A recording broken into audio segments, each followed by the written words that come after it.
पहली लाइन है, हेमचंद्र अपभ्रंश व्याकरण के रचयिता थे। आदिकाल को आदिकाल का नाम हजारी प्रसाद द्विवेदी ने दिया था। खड़ी बोली कौरवी बोली का संबंध पश्चिमी हिंदी से है। मैं इसको इसलिए बना रही हूँ, वैसे मैं बनाई किसी न किसी वीडियो में इसके बारे में ज़रूर बताई होंगी मैं, लेकिन मैं सोच रही हूँ शॉर्टकट में मुझे मिला तो मैं सोच रही हूँ ये करवा दूँ, बहुत ही महत्वपूर्ण है। ठीक है, अगली लाइन है, बघेली बोली का संबंध पूर्वी हिंदी से है। खड़ी बोली का उद्भव अपभ्रंश के सौर सेनी के उत्तरी रूप से हुआ है। अगला, श्रावकाचार्य को हिंदी की प्रथम रचना माना जाता है। वीरेंद्र वर्मा ने आदिकाल को अपभ्रंश काल कहा है। गाथा सप्तशती की रचना प्राकृत भाषा में हुई है। ब्रज भाषा का उद्भव सौर सेनी के मध्यवर्ती रूप से हुआ है।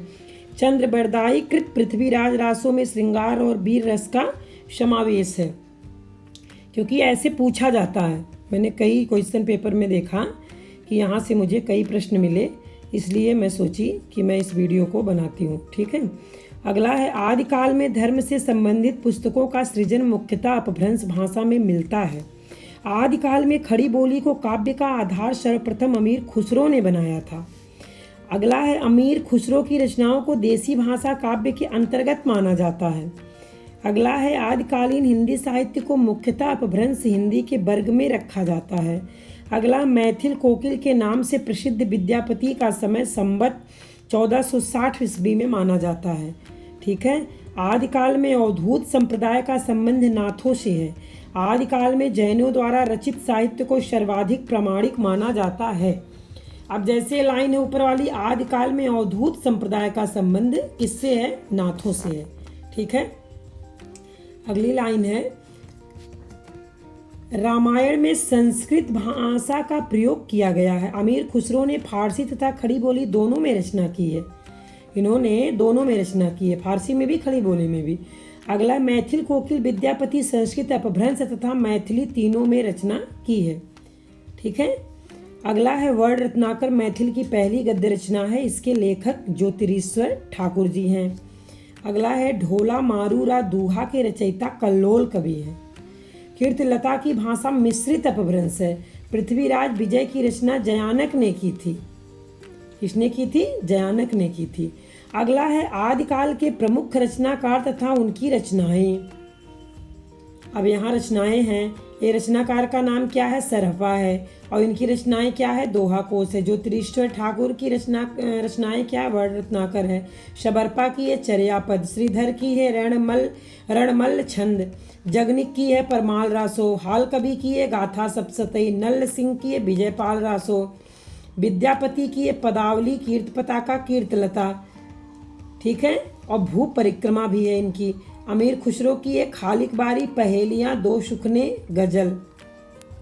ठीक है, अगला है, राजशेखर की है कर्पूर मंजरी। चंद्र वरदाई का पृथ्वीराज रासो। नरपतनाल का बीसल देव रासो। कल्लोल का है ढोला मारूरा दूहा।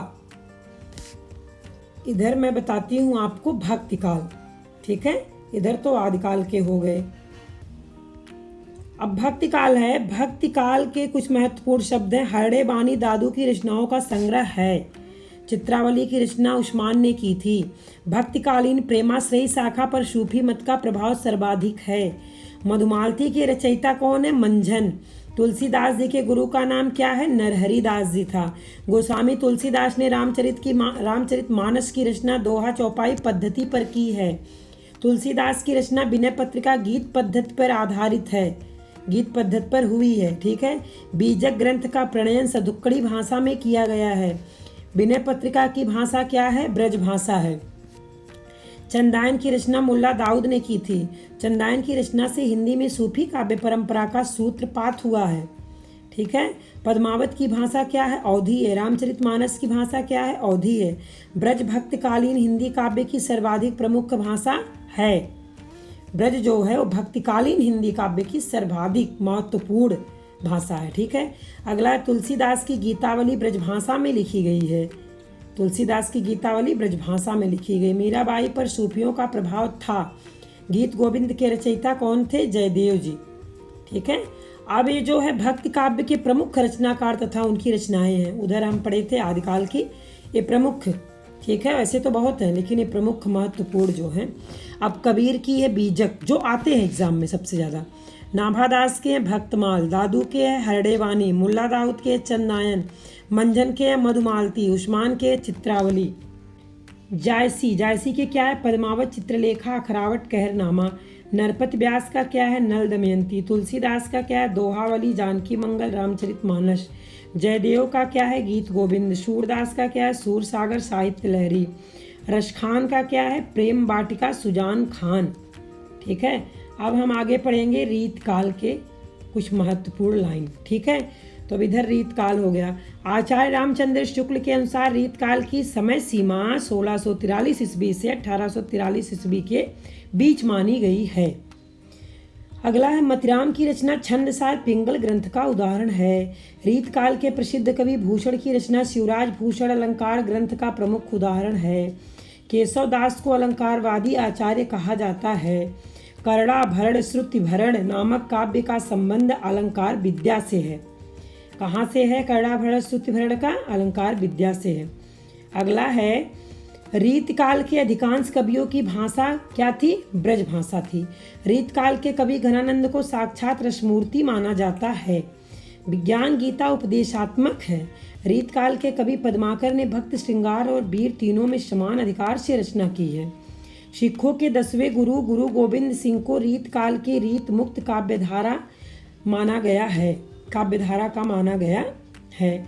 अगला है रीत काल के प्रमुख रचनाकार तथा उनकी रचनाएं। ठीक है, तो पहली रचनाकार है चिंतामणि, इनकी रचनाएं पिंगल, कविकुल, कल्पतरु, रसमंजरी, काव्य प्रकाश। ठीक है, अब है केशवदास। केशवदास के प्रमुख रचनाएं कवि प्रिया, रसिक प्रिया, हिम तरंगड़ी, रस तरंगड़ी। ये जो है नहीं केशवदास के कवि प्रिया, रसिक प्रिया, कृपाराम के हिम तरंगड़ी, रस तरंगड़ी। ठीक है, और कर्णेश के करड़ा भरण श्रुति भूषण, भूप भूषण, ये कर्णेश के हैं। ठीक है, ये प्रमुख रचनाएं हैं। रहीम के हैं रहीम सतसई, मदनाष्टक, श्रृंगार, शोरठा, नगर शोभा। ये हो गए रहीम दास जी के। ठीक है, तो अगला है अब मतिराम के कौन है? छंदसार, रसराज, साहित्यसार, अलंकार, पंचाशिका। भूषण के शिवराज भूषण, शिवा बावनी, छत्रसाल, दशक भूषण, उल्लास। बिहारी के है बिहारी शतसई। कुलपति मिश्र का क्या है? रस रहस्य। सुखदेव का क्या है? वृत्त विचार, छंद विचार, रसाड़व, श्रृंगार लता। पद्माकर का क्या है? जगत विनोद, पद्माभरण, गंगा लहरी, प्रबोध, पचासा। ठीक है, ये पद्माकर के थे। अब घनानंद के क्या हैं? घनानंद के इश्कलता, बिरह लीला, सुजान सागर, कृपा कांड। जोधराण का क्या है? हमीर रासो। गुरु गोविंद सिंह का क्या है? चंडी चरित्र, सुनीति, प्रकाश, बुद्धि सागर। अब रसखान का क्या है? प्रेम वाटिका, सुजान रसखान।